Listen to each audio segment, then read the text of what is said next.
Hello guys! Hello! This is for Virgo. Welcome dito sa aking channel, Virgo. Alamin natin to ng messages, vibration, gabay energy para sa inyong lahat. This is for the first half of October 2025, from October 1 to 15, 2025.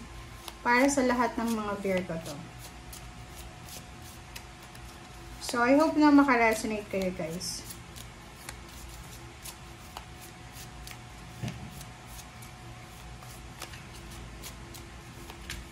Alright, so, first card natin is Ladybird, Luck, Virgo. Ang sabi ng bara sa'yo dito na all of your manifestation, positive thoughts, and visualization have been heard. So, lahat daw Virgo na pinapanalangin mo, minamanifest mo, lahat ng ina-affirm mo sa buhay, ay naririnig yan ng ating Panginoon, ng iyong spiritual helpers and guides and angels, archangels. Okay, next card natin, Virgo, is Elephant, Grounding.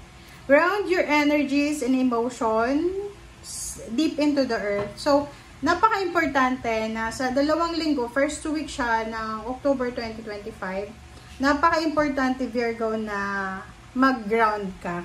Okay, yung grounding, guys, is being humble sa mundo. Okay, unang-una, physical grounding.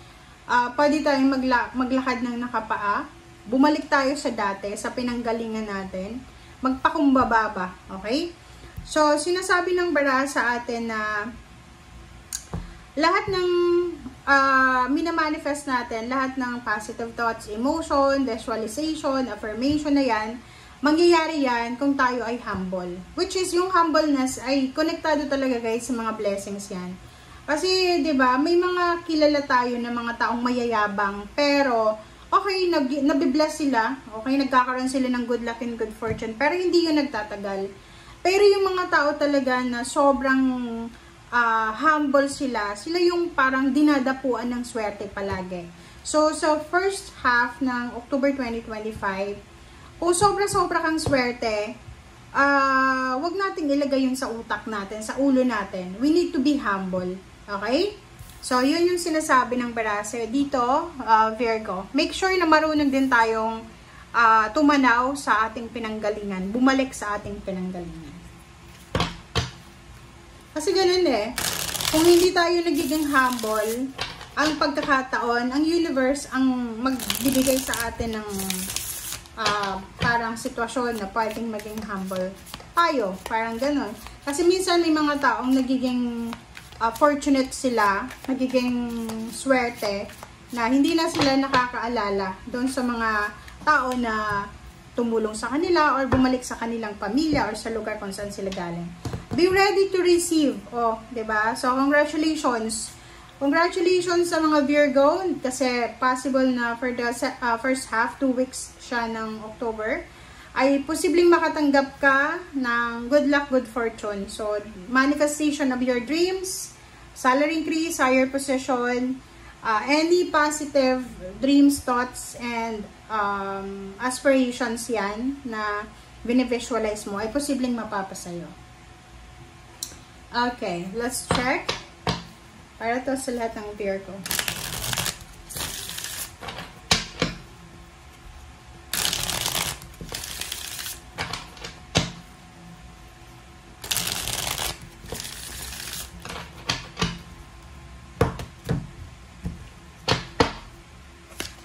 Okay, first card natin is the Hermit. Second is King of Cups.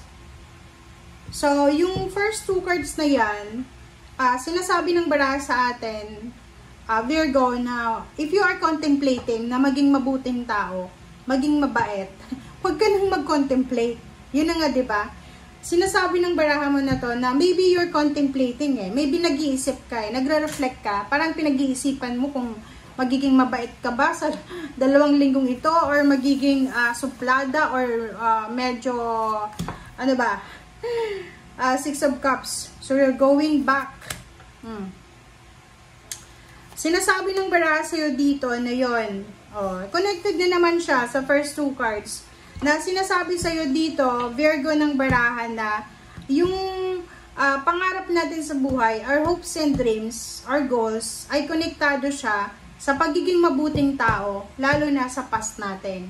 For example, ikaw na yung pinakamayaman, pinaka-asansado sa pamilya nyo, huwag mong kakalimutan na you have your roots, diba? Bumalik ka sa roots mo. And sinasabi ng baraha sa atin na walang parang like halimbawa, kung mabait ka naman dati tapos umasenso ka tapos naging masama ka, hindi yun, ito yung sinasabi ng baraha. Kailangan daw na yung pagiging lucky mo, pagiging fortunate mo sa ngayon, ay hindi siya maging rason para mabago yung ugali mo, yung habits mo, or kung ano pa man. Ace of Pentacles, and diba? There's a manifestation of money.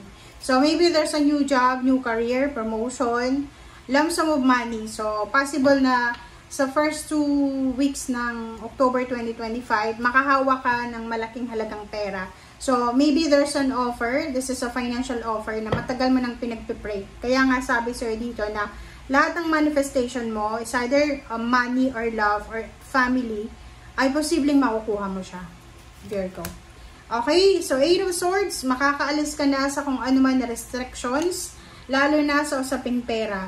Makakabayad ka na sa utang mo, magkakaroon ka na ng parang excited ka diba? Parang nakikita ko sa first 2 weeks ng October, sobrang excited yung Virgo na to sa promotion niya, sa bagong place of work, sa bagong lugar, or sa bagong negosyo, or sa magkano, kung magkano yung pera na makukuha niya. Okay?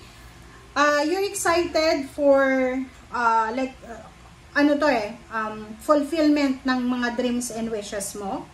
And nakikita ko sa'yo dito, puro pera to kasi maybe matagal kang naging stagnant sa salapi. Maybe marami kang pinagdaanan ng mga financial problems na ngayon ay parang bumabawi ka. Okay? The universe is paying you back.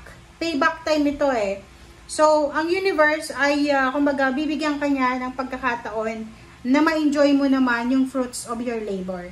Okay?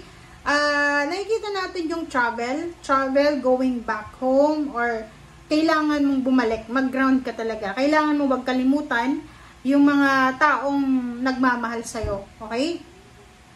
And, ihanda mo din yung sarili mo kasi makakatagpo ka ng mga tao or mga marami kang makikilala na tao na pwedeng makatulong sa'yo para umasenso ka financially or para matupad mo yung mga pangarap mo sa buhay mo. Okay? So, there's a strength, there's a financial strength coming, there's a empowerment na darating sa buhay mo simula ngayong October. Okay? So, thank you guys for watching and see you again. Bye!